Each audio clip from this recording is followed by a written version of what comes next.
খুব তাপদাহ, তীব্র গরম চলতেছে। অনেক দিন হলে বৃষ্টি হয় নাই।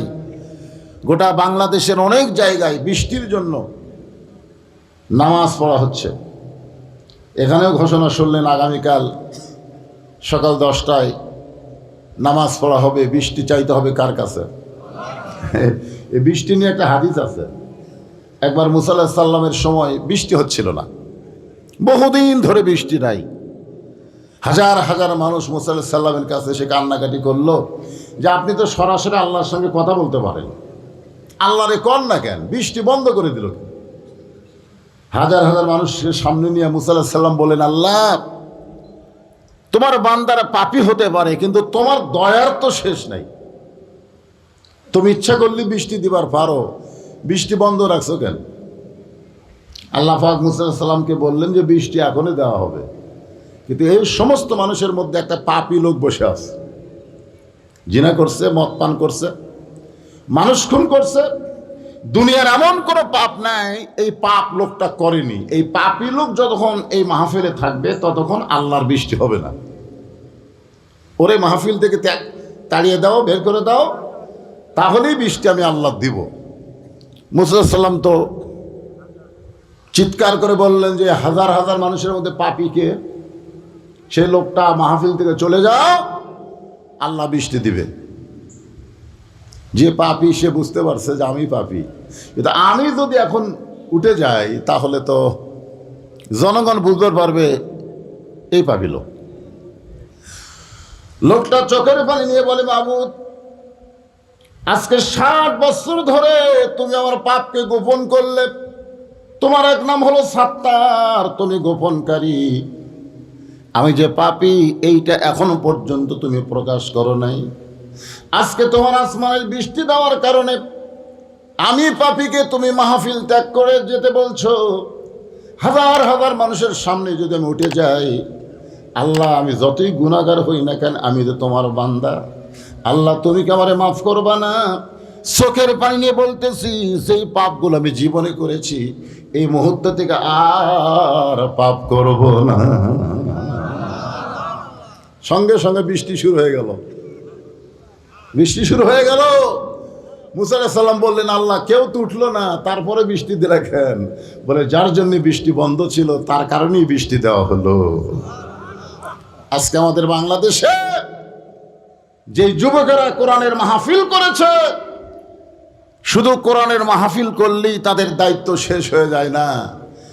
তাদের এমন কিছু আমল আছে বাধ্যগত, যেটা করাই লাগবে। জোরে কোন কথা ঠিক কিনা? আমরা পাপী। আল্লাহর নাম হলো সাত্তার। সাত্তার মানে কি? গোপনকারী। আমি কত পাপ করছি, আমার পাপের কথা যদি আল্লাহ আপনাদের কাছে প্রকাশ করে দিতেন, টেজে দেশে ওয়াজ করা তো দূরের কথা, জুতে খাওয়া লাগতো। কিন্তু আমি বক্তা, আমার পাপ আপনাদের কাছে আল্লাহ গোপন করছেন। আপনারা যারা এখানে বসে আছেন, আপনারা অনেক পাপী লোক আছেন, আপনাদের পাপের কথা আল্লাহ বক্তার কাছে গোপন করছে। তার মানে কি? আল্লাহকে সুযোগ দিয়ে দিছে। সালাতুল ইস্তেখারা শুধু আল্লাহর কাছে পানি চাওয়া না, সমস্ত রিজিকের মালিককে। জোরে বলেন, সবই আল্লাহ দিবে। আমা মিন দাব্বাতিন ফিল আরদি ইল্লা আলাল্লাহি রিজকুহা। পৃথিবীতে এমন কোনো বিচরণশীল প্রাণী নাই যার রিজিকের ব্যবস্থা আল্লাহ করেনি। আমাদেরকে আল্লাহ রিজিক দিবে কি দিবে না? বৃষ্টি দিবে কি দিবে না? অবশ্যই দিবে। তবে আমাদের দায়িত্ব হলো আল্লাহর কাছে চাওয়া। আমরা আল্লাহর কাছে চাবো। তো এই কঠিন অবস্থায়, কঠিন গরমের ভিতরে আমি জানতে চেয়েছি আপনারা সকলে কেমন আছেন? জি আলহামদুলিল্লাহ রাব্বিল আলামিন। যে আল্লাহ শারীরিক সুস্থতা দান করে মানসিক প্রশান্তি লাভের জন্যে আজকের এই জান্নাতের বাগানে কবুল করলেন, আমরা সে আল্লাহর উপর খুশি না বেজার? তাহলে সমস্যারে সকলে বলবো রব্বানা লাকাল হাম হামদান কাসীরান তাইয়িবান মুবারাকান ফি।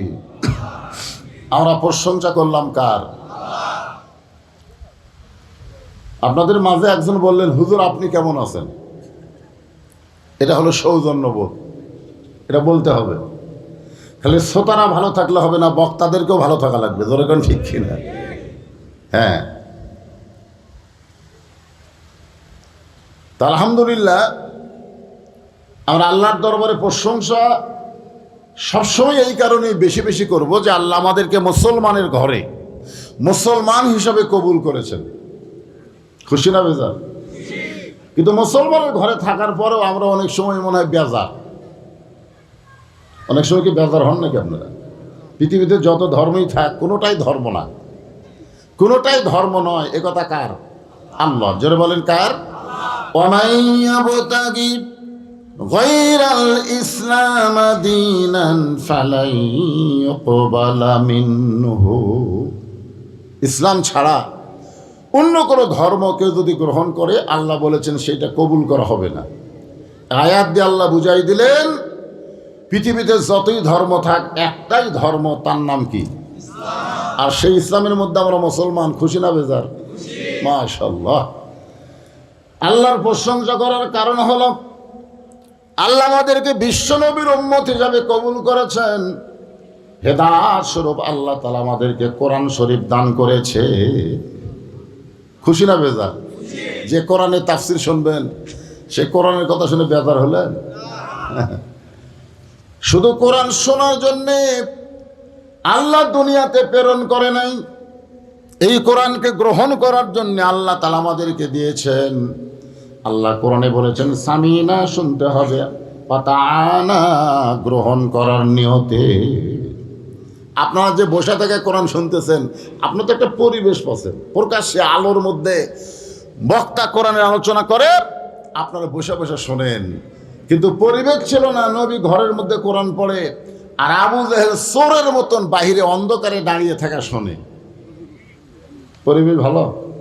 আপনারা বলেন পরিবেশ ভালো? নবী ঘরের মধ্যে কোরআন পড়ে আর ওই চোরের মতন বাহির থেকে অন্ধকারে চুপি চুপি শোনে। সারা রাত চলে গেছে, আবু জাহেল বুঝবারই পারেনি। নবী যখন কোরআন তেলাওয়াত বন্ধ করছে তখন চমকে উঠছে। সকালে গিয়ে মিটিংয়ের মধ্যে বলতেছে এত সুন্দর কোরআনের বাণী, রাতটা কোন দিক দিয়ে গেল আমি বুঝবারই পারিনি। দেখছেন? দেখছেন? সুবহানাল্লাহ করলেন না কেন? আবু জেহেলের মতন লোক কোরআনের পক্ষে কথা বলতেছে যে এত সুন্দর কোরআনের বাণী, রাতটা কোন দিক দিয়ে গেল আমি বুঝবারই পারিনি। তা আবু সুফিয়ান বলতেছে নেতা, যেই কোরআন শুনতে আপনার এত ভালো লাগে রাতটা কোন দিক দিয়ে যায় বোঝা যায় না, সেই কোরআন গ্রহণ করলে অসুবিধা কি?